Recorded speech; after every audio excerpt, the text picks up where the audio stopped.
अस्सलाम वालेकुम dear students. आज जो हमारा टॉपिक है वो है सबसेट। ठीक है, तो ये भी सेट से रिलेटेड ही है।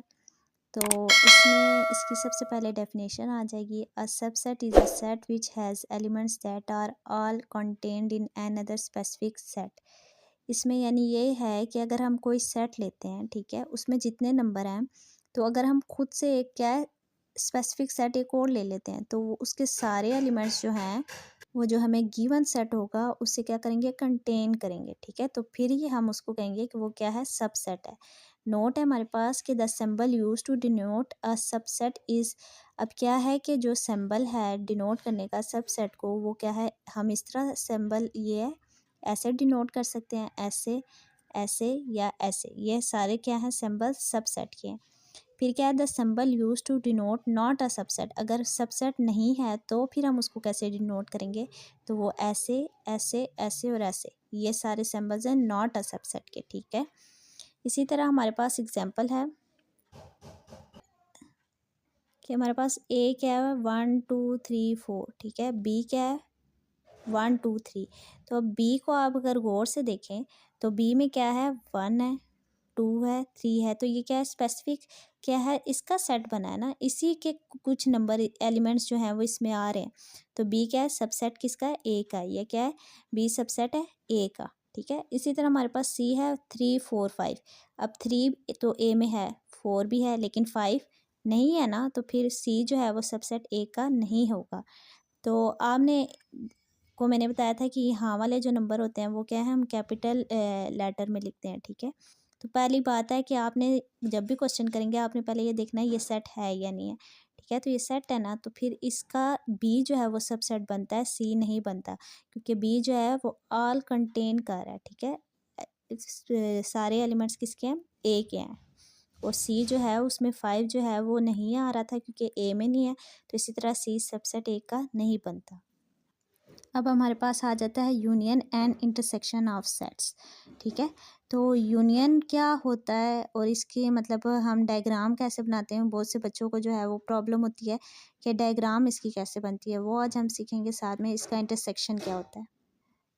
तो union of sets, the union of two sets A union B combines all distinct elements from both sets representing an or logical operation. ठीक है, यूनियन सेट्स में क्या होता है कि जो ए के सेट्स हैं या बी के सेट्स हैं तो हम उनको कंबाइन कर देते हैं। ठीक है, और क्या होते हैं, सारे डिस्टिंक्ट।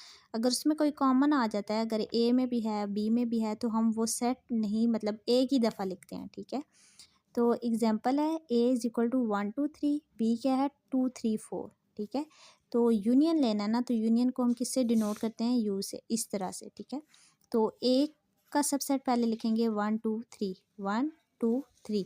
और बी का क्या, आप देखें 2 कॉमन था तो हमने एक ही दफ़ा लिखा, 3 कॉमन था, 3 दोनों में आ रहा है ना, तो हमने 3 को कॉमन लिखा। अब 4 आ जाएगा। तो हमने क्या किया कि ए और बी के जितने भी एलिमेंट्स थे हमने उन सबको एक जगह एक सेट में लिख दिया, तो वो क्या हो गया, ए यूनियन बी हो गया। ठीक है, तो अगर हम इसकी डायग्राम देखें तो इसकी डायग्राम देखें, ए है बी है, ए में क्या है 1 2 3, बी में क्या है 2 3 4। तो हम इस सारे को शेड करेंगे, क्यों, क्योंकि हमारा आंसर में 1 2 3 4 यानी पूरा आ गया ना, तो हम इस सारे को शेड करेंगे। ठीक है, तो अगर हमारे पास सी जो है वो क्या है 1 2 3 4, 1 2 3 4, और डी क्या है 7 8 9 10।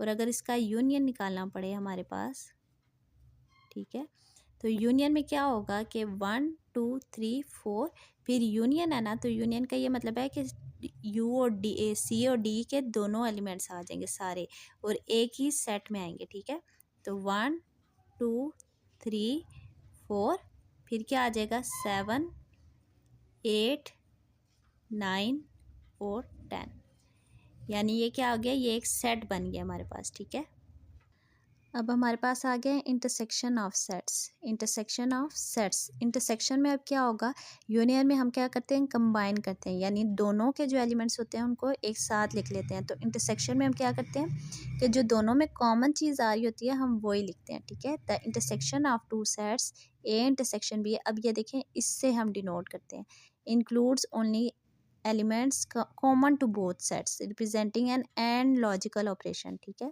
यानी इसमें जो कॉमन आ रहा होता है हम वो ले लेते हैं, ठीक है। तो जैसे हमारे पास a इज इक्वल टू 1 2 3 है, b 2 3 4 है। तो अब देखें 1 तो कॉमन नहीं आ रहा, दोनों में नहीं है ना, 2 दोनों में है, 3 भी दोनों में है और 4 सिर्फ इसमें है, इसमें नहीं है। तो कॉमन क्या है, दोनों में सेम क्या है, 2 है और क्या है, 3 है। तो हम क्या कहेंगे, a intersection b is equal to 2 3, यानी अब इसको हमने एक सेट में लिख दिया, ठीक है।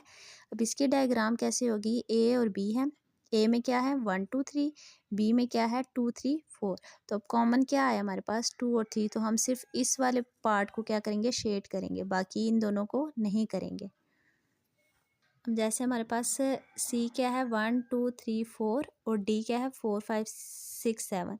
तो अब इसमें से 1 दोनों में नहीं है, 2 भी दोनों में नहीं है, 3 भी दोनों में नहीं है, लेकिन 4 दोनों में है, 5 6 7 भी नहीं है। तो हमारा क्या इंटरसेक्शन हमारा क्या आ जाता है, इसमें हमारे पास इसका इंटरसेक्शन आ जाता है 4, ठीक है। तो हम इसका इंटरसेक्शन ले लेंगे जो कि 4 बनता है। तो सिर्फ आपने यूनियन और इंटरसेक्शन का ये कॉन्सेप्ट ध्यान में रखना है कि यूनियन में हम क्या करते हैं कि हम दोनों को जो है वो कंबाइन करते हैं, ठीक है, यानी सारे एलिमेंट्स आ जाते हैं। और इंटरसेक्शन में हम क्या करते हैं कि जो कॉमन एरिया होता है या कॉमन एलिमेंट्स आ रहे होते हैं, हम क्या करते हैं, सिर्फ उसी को लिखते हैं, ठीक है। आज के लिए इतना ही, अल्लाह हाफिज़।